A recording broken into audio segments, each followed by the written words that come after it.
Mesdames, Messieurs, bonsoir. Ravi de vous retrouver dans Cannes 2015, la Cour des Grands. Ça y est, c'est l'heure du débrief pour la poule D. Alors, étonnamment, une seule équipe qualifiée dans cette poule, la Côte d'Ivoire, qui réalise finalement la belle opération en s'imposant sur le score d'1-0 devant le Cameroun. Un but magnifique de Max Gradel. Cette belle image donc des éléphants qui dansent avec les supporters. Beaucoup de soulagement du côté de la Côte d'Ivoire. Pour l'autre équipe qualifiée, il faudra attendre demain. Le Mali et la Guinée-Conakry se sont quittés sur un score de parité. Et du coup, pour les départager, ce sera donc un tirage au sort. Et puis toujours au sommaire, Alain Giresse n'est plus le sélectionneur de l'équipe nationale du Sénégal. Il a été mis à ses fonctions ainsi qu'à celle de son staff. Annonce faite par le président de la Fédération sénégalaise de football qui a rencontré la presse ce matin. Que vous inspire cette décision? L'entraîneur est-il le seul coupable dans l'échec des Lions? Faut-il repenser notre football sur le plan national? Appelez-nous au 88 628 22 22. Sinon, réagissez sur notre page Facebook La Cour des Grands. Pour nous accompagner sur ce plateau, on retrouve nos deux invités. Seydou Diak, ancien joueur et éducateur sportif. Adam Agnon, journaliste à la RTS. Et Pape Sek, correspondant de la RFM à Marseille. Messieurs, bonsoir. Bonsoir. Très bien. Alors, nous parlons tout de suite de la poule D où on connaît une équipe qualifiée. Il s'agit bien sûr de la Côte d'Ivoire. La Côte d'Ivoire qui s'est imposée devant le Cameroun sur le score d'1-0. Un magnifique but de Max Gradel. Il fallait cette victoire pour continuer l'aventure. Suivons ce compte-rendu de Mamadou Ndiaye. La Côte d'Ivoire décroche sa qualification pour les quarts de finale de la CAN devant les Camerounais. Les Lions indomptables ont eu des difficultés à mettre à mal la solidité des éléphants. À la 36e minute, Max Gradel a réussi un coup de canot de 25 mètres, ne laissant aucune chance à Ondoa, le gardien camerounais. Ouverture du score pour la Côte d'Ivoire. Les éléphants font la course devant. Contre le cours du jeu, certes, mais ce but-là est magnifique. Ce but-là va peut-être compter durablement. Autant malheureusement, il n'est pas sur ses appuis, surtout il n'est pas assez agressif. Contre la Guinée, on se rappelle, la centre est partie. Les Lions indomptables multiplient les occasions mais n'arrivent pas à trouver le cadre. Le Cameroun, un des favoris du tournoi, termine à la dernière place du groupe D. Les hommes d'Hervé Renard devront affronter en quart de finale l'Algérie, deuxième du groupe C. Le final, c'est un ouf de soulagement. Jamais on a vu ces dernières années une équipe de Côte d'Ivoire célébrer comme ça une qualification. Ce n'est qu'une qualification en quart de finale, mais c'est symbolique. Ils reviennent de loin, ils ont été critiqués, ils ont eu des éliminatoires. Voilà, critiqué, mais au rendez-vous. Donc, c'est ça aussi la valeur des grandes équipes. Seydou, on peut dire que la Côte d'Ivoire s'est réveillée au bon moment. Oui, au bon moment. Et puis, ils ont joué sur leur qualité. Tout à l'heure, je vous disais qu'ils avaient quelques difficultés sur le plan défensif. Ils ont choisi l'option de jouer offensivement. Ils ont bien attaqué le match. Et ils ont pu tenir tout au long de la partie pour ne pas encaisser ce but qui aurait pu les mettre en difficulté, à savoir les mettre dans la situation du Mali et de la Guinée. Tout à fait. Voilà. Alors, Adama, on peut dire aujourd'hui que les Ivoiriens se sont transformés en Algériens. Ils ont très vite, peut-être pas très vite marqué un but, mais ils ont su tenir et on sait pourtant que les Ivoiriens, leur force, c'est pas leur défense. En tout cas, ce match était très attendu, hein, Mame Fatou, comme vous l'avez constaté. C'était un match qu'il fallait jouer pour départager ces deux équipes. On s'attendait peut-être à ce qu'il y ait un concours de circonstances qui puisse faire que ces deux équipes se qualifient.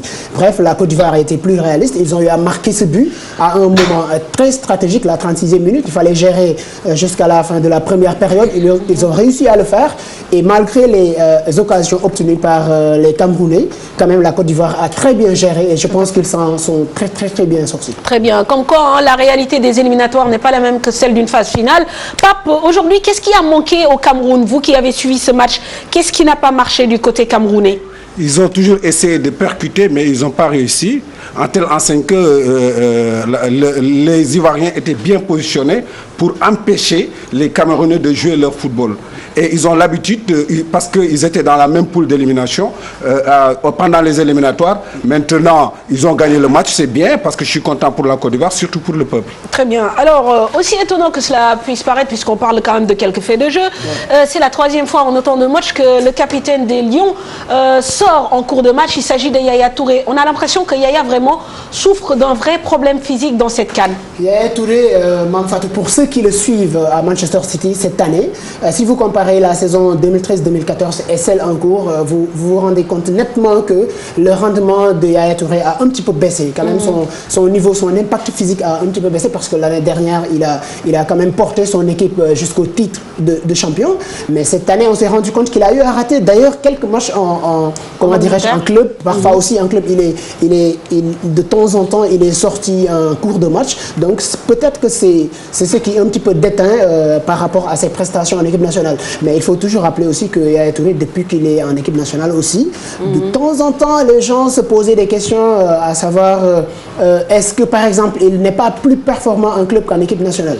Peut-être que c'est le capitaine de l'équipe aujourd'hui avec la retraite de Didier Drogba, le capitaine emblématique. Aujourd'hui, il était appelé à porter cette équipe comme par exemple les Algériens attendaient Yassine Brahimi. Bon, il sort. Peut-être que c'est un coup de mou, peut-être que c'est un coup de fatigue aussi. Peut-être aussi qu'il n'est pas prêt physiquement et qu'il traîne. Ou alors peut-être qu'il a trop joué sur les 2 dernières saisons. A contrario, son frère Seydou, je parle bien sûr de Kolo Touré, est vraiment l'une des grandes satisfactions. Hervé Renard a beaucoup compté sur lui et sur ces 2 matchs, ces 3 matchs aussi, il a répondu présent. Vraiment. Tout à fait, il a répondu présent, d'où l'importance de la confiance. D'où l'importance d'être en confiance, d'avoir la confiance du coach et de ses partenaires. Très bien. Donc son expérience a joué pour le reste. C'est une bonne chose pour la Côte d'Ivoire, mais maintenant, il reste d'autres matchs en espérant que l'âge... Alors, Pape, un quart de finale, Côte d'Ivoire-Algérie. Ah, ça c'est le... Tu sais, c'est une finale. Parce que les Algériens, je les ai suivis depuis le début du mondial. Mais bon, c'est une très très bonne équipe, mais la mayonnaise n'a pas encore pris chez les Algériens. Techniquement, ils sont très bons. Techniquement, individuellement, ils sont très bons. Et l'impact physique est là. On l'a vu hier contre le Sénégal. Mais ils ont un très grand entraîneur aussi, qui est très dur et très rigoureux sur le placement, le replacement et la façon dont il joue. C'est ça qui a beaucoup gêné les Sénégalais hier. Très bien. Bon ben, je souhaite que l'Algérie il gagne parce que ça va chauffer à Marseille. Je les aime tant, bien qu'ils m'ont gagné. Parce que moi je suis un peu algérien de cœur. Hein. Très bien. Adama, Algérie, Côte d'Ivoire, ça rappelle forcément des souvenirs. Absolument. Pape, il m'a même fait rigoler d'ailleurs parce que je sens nettement que tu t'attends à un match intense. Moi aussi, je suis dans ce même cas de figure.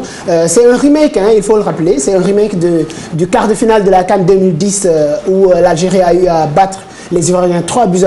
C'était un match où la Côte d'Ivoire, d'ailleurs, durant cette phase finale, était attendue au bout. Beaucoup d'analystes s'attendaient à ce que la Côte d'Ivoire aille jusqu'au bout cette année-là. Ouais. C'était une grosse déception. Ils étaient éliminés en quart de finale. De ce point de vue, ça peut avoir un parfum de revanche. Et en tout cas, ma foi, on s'attend vraiment, on va vers un match excessivement difficile entre ces deux formations. Alors, nous sommes en ligne avec un téléspectateur qui a envie sûrement d'intervenir.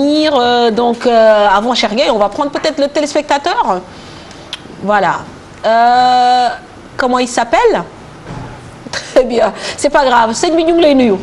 waaw ñu ngi lay fay bu baax. waaw est-ce que mën nga yokk baat bi tuuti wax ñu nan nga tudd ak fooy wootee. man maa ngi tudd Babacar Diagne maa ngi woote Wakam.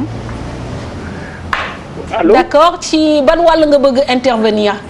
maa ngi bëgg a intervenir ci wàllu décision wu le président de la fédération sénégalaise de football. Il a pris une bonne décision de vraiment rompre le contrat avec Giresse. Mais moom aussi en tant que président de fédération ça fait 2 fois qu'il amène l'équipe nationale en Coupe d'Afrique et il réussit pas moom moo war a jëkk a dem. balaa muy dàqee moom warul toog. dafa war a bàyyi équipe bi seeti kenn ñu seet keneen. Il a renvoyé l'entraîneur parce que réussirul mais moom aussi ça fait 2 fois mu yóbbu ñu kan réussirul dafa war a bàyyi. Très bien. Merci beaucoup. loolu la. Très bien. Merci. Il faut être courageux dans le milieu du sport. Da ngay am courage. Si tu ne réussis pas, si tu ne portes pas bonheur au Sénégal, tu dois laisser. warloo pousser ba yóbbu Sénégal toujours dos au mur. C'est pas ça nañu góorgóorlu rek nekk ay nit doon des citoyens et des patriotes loolu mooy li gën boo mënul dem da ngay toog bàyyi ñi mun a dem. Il réussit pas. Merci et je l'encourage aussi na rester grand pour mën a sortir à la grande porte et la tête haute. Loolu mooy une décision de l'homme Merci Mampato. Merci beaucoup et excellente soirée. À très bientôt. Alors, nous allons parler à présent du deuxième match, le débat sur la démission ou pas. Enfin, le limogeage plutôt d'Alain Giresse, nous en parlons tout à l'heure. Mais à présent, on fait le point aussi sur le deuxième match entre la Guinée-Conakry et le Mali. Apparemment, il y a eu beaucoup de suspense. Les deux équipes se sont quittées sur un score de parité 1-1. Un match donc plein de rebondissements, notamment en première mi-temps. Alors, c'est à la 13e minute donc que la Guinée obtient un penalty. Après, donc, une main dans la surface de réparation d'un défenseur malien qui, donc, voilà, sera sanctionné par l'arbitre. Voilà, ouais. Le défenseur. Très bien. Alors, donc là, on se dit que la Guinée, effectivement, vient d'obtenir, voilà, une belle occasion. Bien sûr, comme de coutume, les joueurs protestent, mais absolument. Dans ces cas-là, ça ne sert pas à grand-chose. C'est vrai que le penalty, quand même, c'est vrai que c'est un petit peu, j'allais dire, l'ingratitude ou l'incongruité des joueurs de football. Mais ici, quand même, il y avait main. On se rend nettement compte qu'il s'est aidé de la main le défenseur Ousmane Koulibaly. Donc, quand même, il fallait que l'arbitre siffle le penalty. Moi, je pense que c'était valable. Et puis, ce penalty, il va être transformé normalement par Kevin Constant. Ouais. Donc, l'ancien joueur du Milan AC qui évolue actuellement dans le club turc de Trabzonspor, si je le prononce pas. Trabzonspor. Très bien. Alors, on va regarder. L'ancien club de Tony Silva, il faut le préciser. C'est vrai, effectivement. La Turquie qui est aussi, comment dire, la destination de beaucoup d'Africains en ce moment. Donc, Kevin Constant qui va donc transformer le penalty avec une belle panelka, d'après les informations que j'ai pu recueillir, puisque c'est un match que je n'ai pas regardé. Ouais, en tout cas, c'était visiblement un très beau match. Ouais. Il s'est permis une belle panenka. En tout cas, il a été audacieux parce que ici, on sait que les buts ont coûté très cher dans cette poule. Quand même se permettre, très audacieux. Voilà, cela, ça peut même, comment dirais-je, avoir des relents d'une petite humiliation pour le gardien. C'est vrai. Alors, du coup, après, on se dit que voilà, le match est lancé et c'est le cas. Bon, le Mali aura quand même un penalty à la 16e minute, sauf que, alors là, Seydou, après toutes les louanges que vous avez pressées au capitaine Seydou Keita, il rate le penalty du Mali. Ah oui, il rate le penalty. Comme on dit souvent, ici au Sénégal surtout, Kiko Dourmo Kairete. C'est à l'image de tous les grands joueurs. Voilà, tous les grands joueurs à un moment donné dans leur carrière ont raté des pénaltys importants. Oui. J'en reviens à la Panenka. C'est une belle frappe technique et tout. Mais sur le plan psychologique, c'est une erreur que beaucoup de joueurs commettent. Parce que ça, on touche l'orgueil de l'adversaire. Non, même c'est beau et tout, mais en touchant l'orgueil de l'adversaire, on remet l'adversaire dans le match. C'est une erreur que beaucoup de joueurs commettent, à utiliser ce geste technique, surtout dans des matchs aussi importants que cela. C'est ça, exactement. Donc, bon, voilà. Oui. Adama ? Oui, même si peut-être qu'il faut rappeler, moi, Zinedine Zidane, un joueur que, dont à chaque fois, quand je parle de lui, je souris un peu parce que c'est le joueur qui nous a fait rêver, nous tous. Lors de la finale de 2006, quelques années après, quand on lui a posé la question de savoir comment il a pu se permettre de faire une panenka en pleine finale de Coupe du Monde, il a tout simplement dit il fallait que ça reste. Je pense que c'est resté. Non, c'était pour marquer l'histoire. C'est resté dans l'histoire. C'est pour rester dans l'histoire. Alors, du coup, c'est resté. Très bien, on passe rapidement donc, sur la deuxième mi-temps. Donc, Seydou Keita qui rate le penalty. En deuxième mi-temps, c'est Modibo Meiga. Certainement, on verra les images avant la fin de cette émission qui donc redonne donc l'espoir au Mali. Le Mali donc qui égalise grâce à Modibo Keita dès la 47e minute. Le score ne changera plus. Un partout entre les deux équipes et là, ce sera un tirage au sort qui va désigner la deuxième équipe qualifiée. C'est vraiment cruel, mais c'est la vie. Mais être éliminé sur un tirage au sort, c'est vraiment, ça me fait graisser les dents. Le règlement doit changer dans ce sens.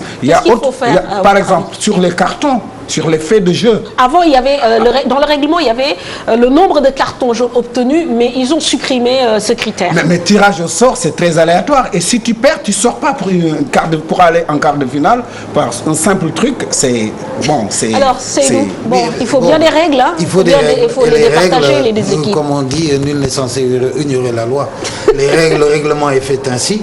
On ne va pas attendre que la situation se pose pour pouvoir changer les choses. Donc, malheureusement, c'est comme ça. On aurait pu faire des tirs au but. Très bien. Ou le but par en exemple, or. ou le but en or. Le but en or. Il y a tellement d'options possibles. Eh ouais. Donc aujourd'hui, les équipes sont arrivées en connaissance au règlement. Ouais. Ben, le règlement s'applique, quoi. Très Mais, bien. et même ils ignoraient ce règlement. Hein. Ils ne le savaient pas. Bon, Bah, enfin, si- ils auraient mais bon, dû sur- gagner entre-temps. alors. S'ils l'ignorent, c'est une faute. Non, c'est d'autres sphères. C'est une faute administrative. Voilà. Non, les joueurs, je veux dire. Parce que Seydou était en train de demander à la fin du match, est-ce qu'on est qualifié? Qui c'est qui va être qualifié? Il lui a dit, on va passer au tirage au sort demain matin. Et puis c'est trop long pour demain matin. Ils ne vont pas dormir aujourd'hui. C'est clair. Ouais, Alors, en fait, il faut dire une chose. Hein. Cette situation, c'est pas une première lors d'une phase finale de Coupe d'Afrique. Cela s'est déjà produit en 1988 au Maroc, où l'Algérie est passée devant la Côte d'Ivoire par tirage au sort. Mais il faut dire aussi que, comme l'a dit Imam Fatou tout à l'heure, c'est-à-dire dans chaque compétition, il y a des règles quand même qui régissent, qui la régissent. Il fallait, comment dirais-je, qu'on trouve des moyens de les départager. Cela pouvait être le cas, mais malheureusement, cette situation n'étant pas été prévue par les textes, peut-être qu'il fallait tout simplement créer une situation de jurisprudence où, par exemple, hier, avant que ces deux matchs ne se tiennent, la FIFA pouvait appeler les quatre délégations fédérales pour leur faire comprendre La que, CAF, la CAF, vu que cette situation elle est là, est-ce que, par exemple, on ne peut pas changer les choses vu que cela ne va concerner que ces quatre équipes. Ça n'a pas été le cas. Je pense que le tirage au sort, il est là. C'est quelque chose... C'est vraiment dur pour les Maliens et les voilà. Guinéens, mais voilà, une équipe devra être éliminée. Nous sommes en ligne avec un téléspectateur, me dit mon réalisateur. Alors, sëñ bi ñu ngi lay nuyu.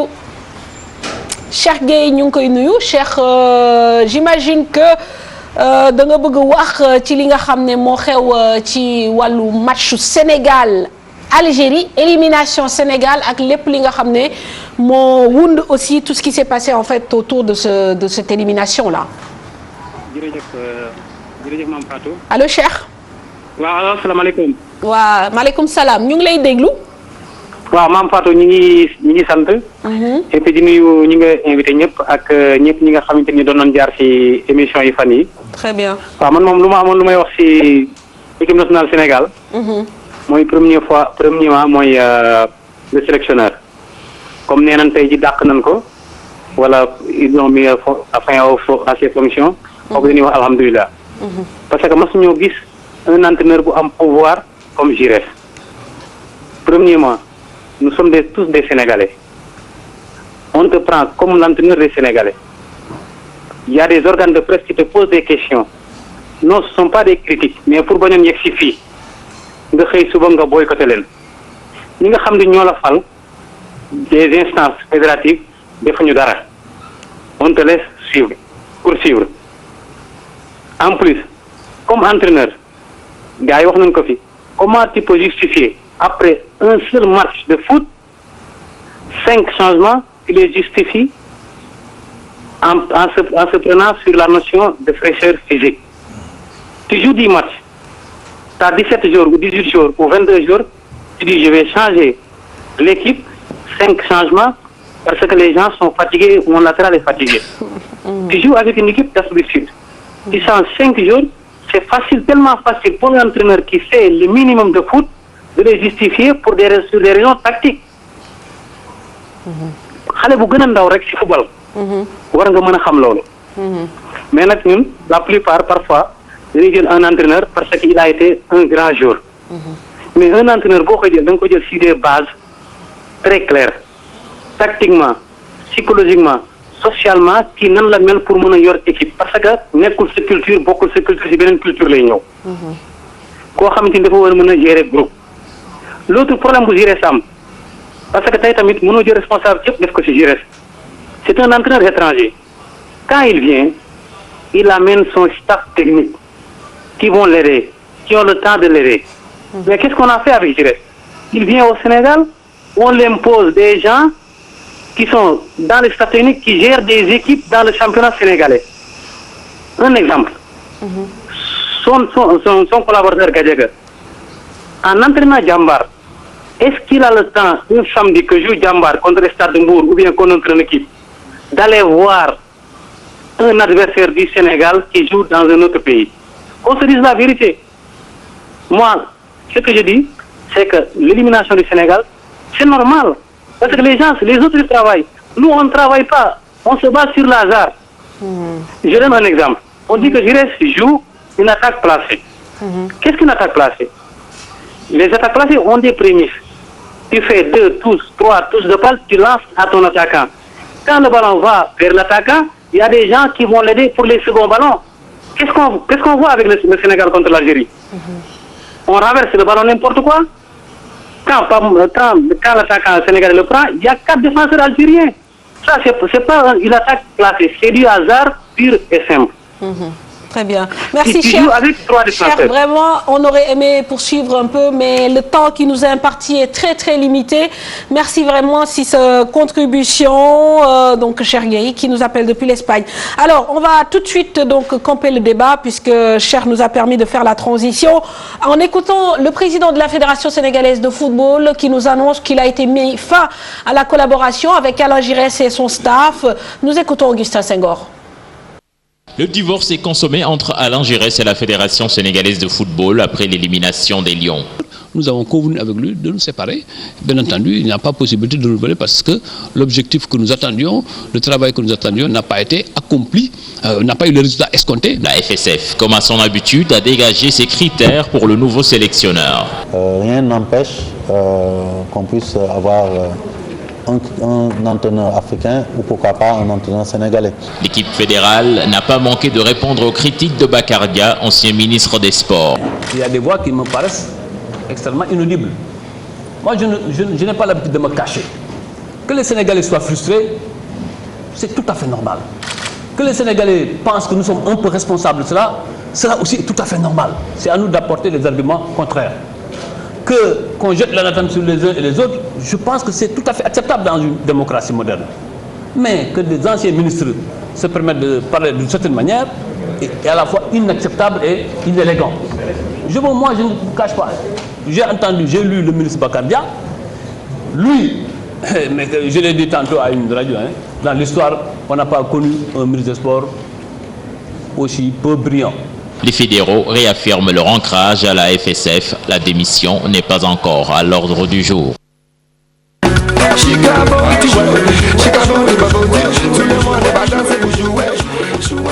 Voilà, donc déjà une réaction autour de la table, la bonne décision, le bon choix. Est-ce que c'est seulement le sélectionneur national qui doit partir dans ces conditions après cet échec?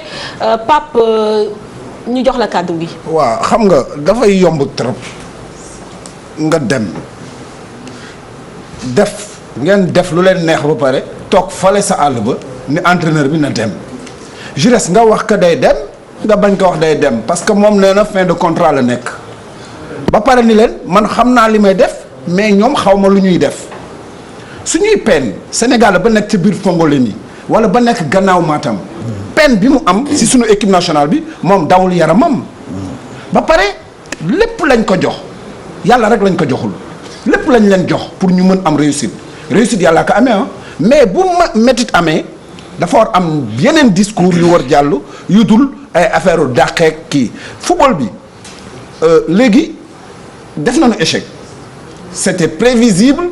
encore beneen échec c'était prévisible def nañu beneen échec boo ñëwee da ngay diagnostiquer lépp ñoom aqulaayu taala ñu bàyyi noog suñu football même bu ñu bañee bu yaboo FIFA suspendre ñu toog 4 ans bañ football mais ñoom nan ñu bàyyi suñu football de grâce parce que réussite nekkul ci seen jël.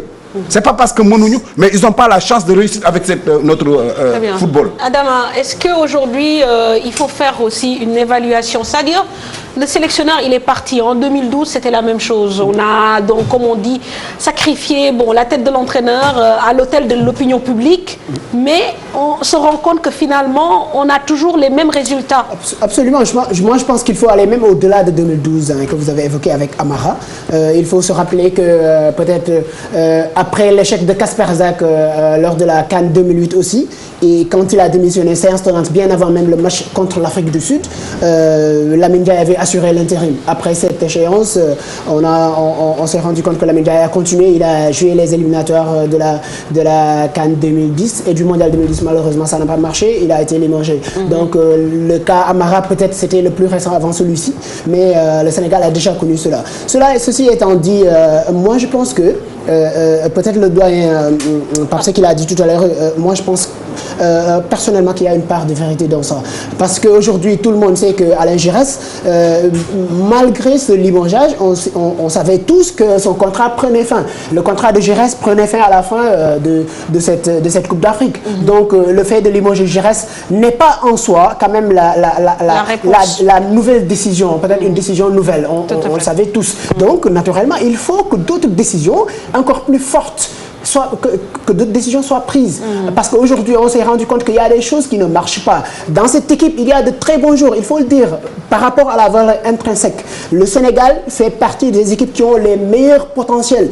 Et si tu prends les joueurs individuellement, nous avons quand même de très bons joueurs, il faut le dire. Moi, je ne suis pas de ceux qui disent que nous n'avons pas d'équipe. Nous n'avons pas d'individualité, nous avons de bons joueurs. Alors, nous allons prendre en ligne un téléspectateur et également Simon, qui a certainement envie de réagir. Pierre, on prend Simon ou on prend le téléspectateur? Le téléspectateur en ligne, nous l'écoutons. Salam alaikum. Ah, il est parti. Donc, Simon, sa chance là, nous les déglou. Allô? Oui, Simon, on t'écoute. Salam alaikum. Salam alaikum. Wa alaikum salam.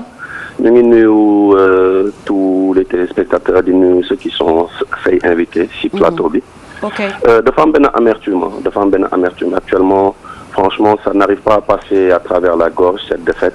Et ça fait mal, parce qu'avoir des joueurs de cette trempe et quand même échoué comme ça.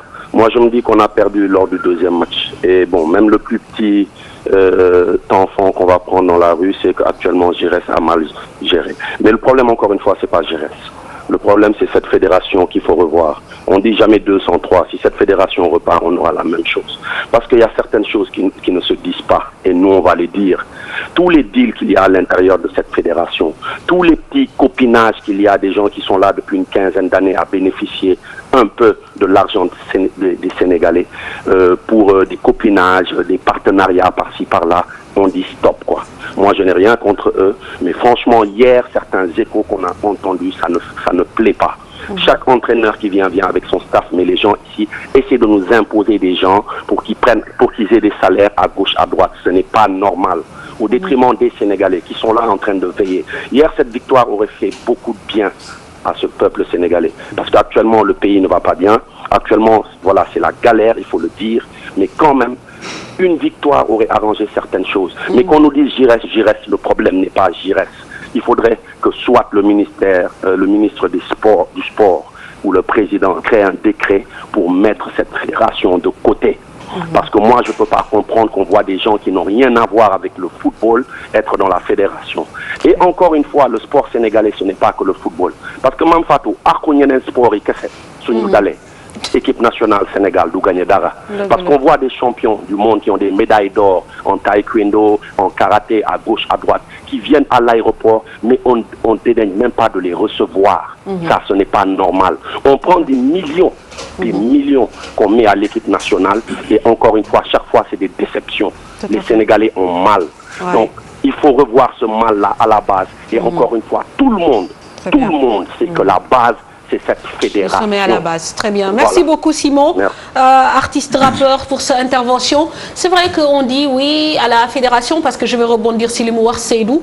À la fédération, il y a beaucoup de gens qui n'ont rien à voir avec le foot. Mais où sont les anciens footballeurs? Pourquoi eux aussi, ils ne prennent pas leurs responsabilités? Peut-être non, parce que bon, c'est le système peut-être qui est ainsi fait, peut-être mal fait, parce que moi, j'ai entendu un peu partout, beaucoup de gens disent que c'est aux anciens footballeurs qu'on doit donner la fédération, qu'on doit donner le football sénégalais. C'est impossible. Mais je suis contre. Pourquoi? Un ancien international, s'il ne s'est pas investi. Fan Ladjar Benek, ancien international. Il est passé dans un club. Il a été dirigé, il a été encadré, il a été entraîné, il a été formé. Il a fait sa carrière, que ce soit ici ou à l'étranger. Mais en retour, qu'est-ce qu'il a redonné au football sénégalais? C'est pas en passant à la télé ou en disant bon voilà, nous on doit nous donner on doit être à côté de l'équipe qu'on va y arriver. Il n'a qu'à aller s'investir. Li ñi def pour moom ba mu tollu ba mu def li mu def mais na ko delloo xale yi. Qu'il le fasse pour les jeunes. Et à ce moment-là, on ne changera jamais le mode d'élection au niveau fédéral. C'est pas à nous de le changer.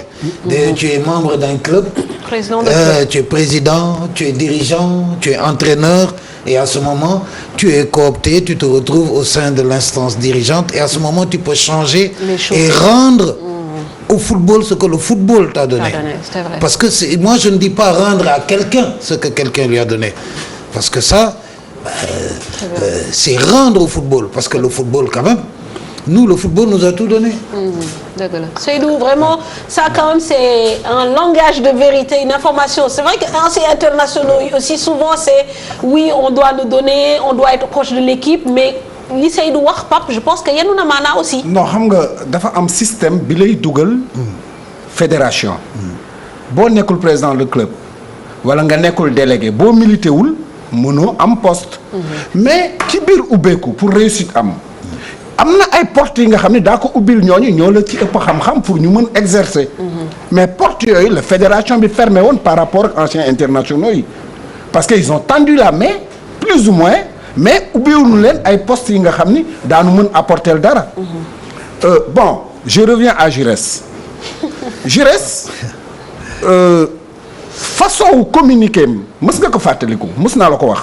dès début communiquer am moo warul sax ak ni muy communiquer ak sénégalais yi ñoo koy fay ba pare ñun ñooy topp ci gannaaw donc y a un problème suñuy dem fu ñuy dem regroupement moom moo koy décider suñuy tukki moo koy décider c'est inadmissible ak Sénégal ni ñu amulee xaalis ak ni ñu sonné avion bu vide jóge fii dem ba Maroc di jëli ay jours te nga mënoon regrouper Gabon wala nga mën a regrouper Sénégal dem directement infrastructure yi benn la fi ñuy regrouper entraînement yi benn la ça a gêné beaucoup de Sénégalais mais Sénégalais yi xamuñu sax seen joueurs yi parce que dafa kidnappé dafa nangu li nu moom suñu kër la jël te xamu ko parce que ñun suñu drapeau fi ñu ko teg moom xamu ko daf ko ignorer parce que xëy na moom fi muy dund France duñu procéder noonu parce que c'est cosmopolite il y a beaucoup de gens qui viennent on aime ou on n'aime pas il y a des joueurs noirs bleus mais nous on est des Sénégalais des vrais Sénégalais fils de Lat Dior et de Cheikh Ahmadou Bamba